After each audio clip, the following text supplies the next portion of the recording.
স্থানীয় সংবাদ পড়ছি প্রিয়া বিশ্বকর্মা। প্রথমে বিশেষ বিশেষ খবর। 3 দিন বিরতির পর আগামীকাল বিধানসভায় বাজেট অধিবেশনের দ্বিতীয় পর্ব ফের শুরু হচ্ছে। বিজেপির নতুন রাজ্য সভাপতি নির্বাচনের ব্যাপারে কেন্দ্রীয় নেতৃত্বই শেষ সিদ্ধান্ত নেবে বলে দলের রাজ্য সভাপতি সুকান্ত মজুমদার জানিয়েছেন।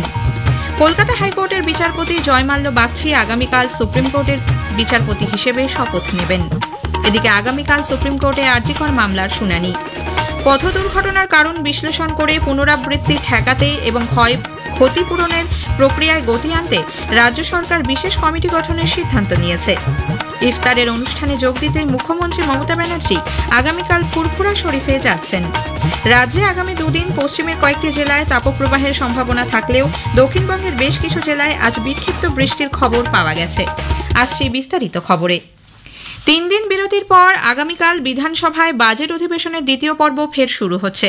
প্রথমার্ধে প্রশ্নোত্তর, উল্লেখ পর্ব এবং দ্বিতীয়ার্ধে পুর ও নগর উন্নয়ন দপ্তরের আগামী অর্থবর্ষের বাজেট বরাদ্দের উপর আলোচনা হবে।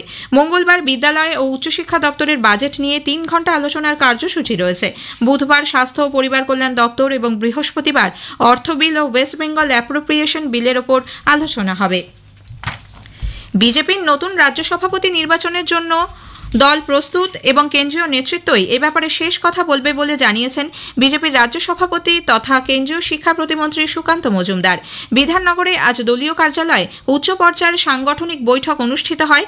এই বৈঠকে যোগ দেন কেন্দ্রীয় পর্যবেক্ষক মঙ্গল পাণ্ডে, অমিত মালব্য, লকেট চট্টোপাধ্যায়, অমিতাভ চক্রবর্তী, জগন্নাথ চট্টোপাধ্যায় প্রমুখ। রাজ্যের বর্তমান রাজনৈতিক পরিস্থিতি, বিজেপির সাংগঠনিক বিভিন্ন বিষয় নিয়ে বৈঠকে আলোচনা হয়েছে বলে সূত্রের খবর। বৈঠকে যোগ দিয়ে সুকান্ত মজুমদার বলেন, নেতৃত্বে বদল হতে পারে, কিন্তু সংগঠনকে আরও শক্তিশালী করার কাজ ধারাবাহিকভাবে চলবে। এদিকে তৃণমূল কংগ্রেস নেতা কুণাল ঘোষ এই বৈঠককে কটাক্ষ করে বলেছেন, এর সঙ্গে বাংলার উন্নয়নের কোনো সম্পর্ক নেই।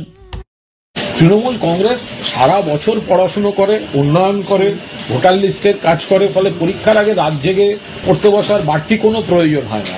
আর বিজেপিকে কেন্দ্রের নির্বাচন কমিশন, কেন্দ্রের অমুক, কেন্দ্রের তমুক, এই সমস্ত দিয়ে ভোটের আগে একটা অস্থিরতা তৈরি করতে হয়।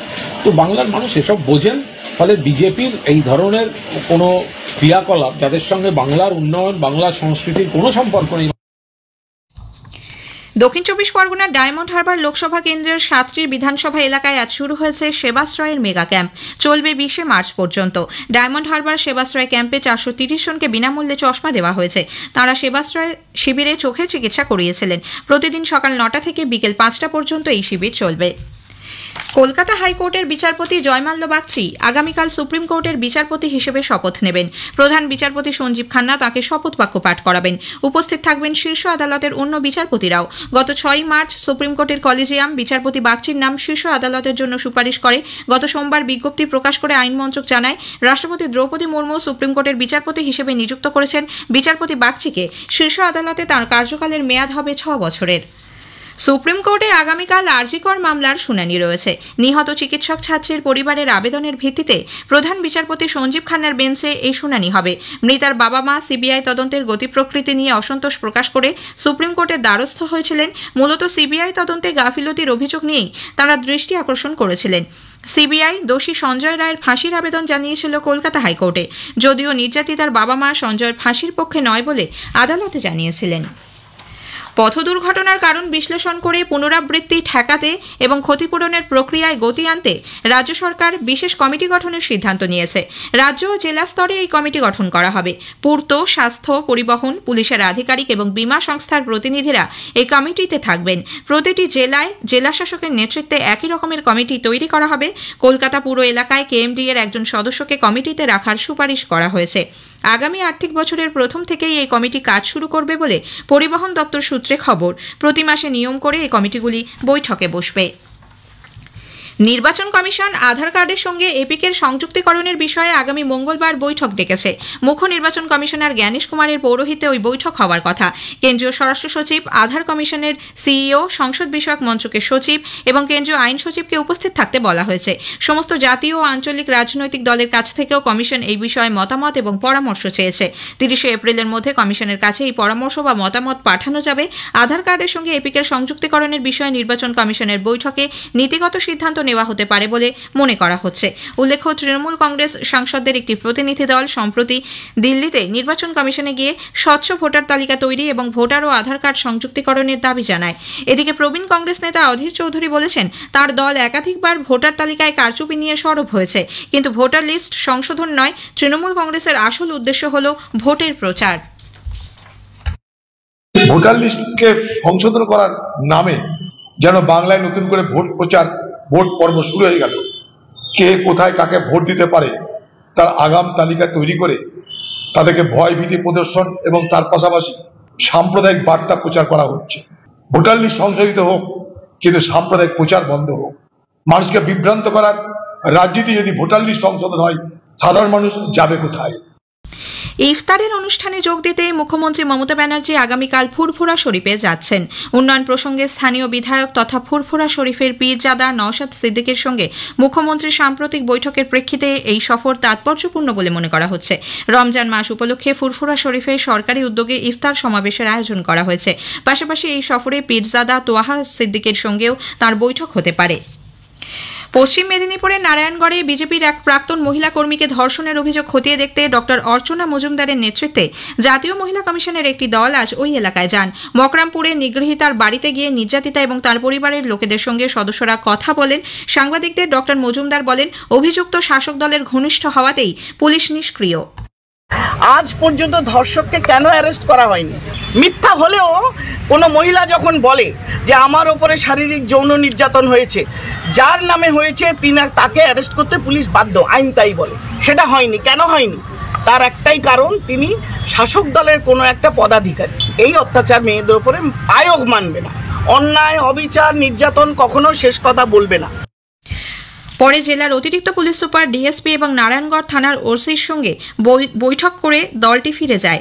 উল্লেখ্য, বিজেপি সমর্থক ওই গৃহবধূ গত 9 মার্চ দলের সঙ্গ ত্যাগ করার মুচলেখা দিতে তৃণমূল কংগ্রেসের কার্যালয়ে গেলে সেখানে অঞ্চল সভাপতি তাকে ধর্ষণ করে বলে অভিযোগ।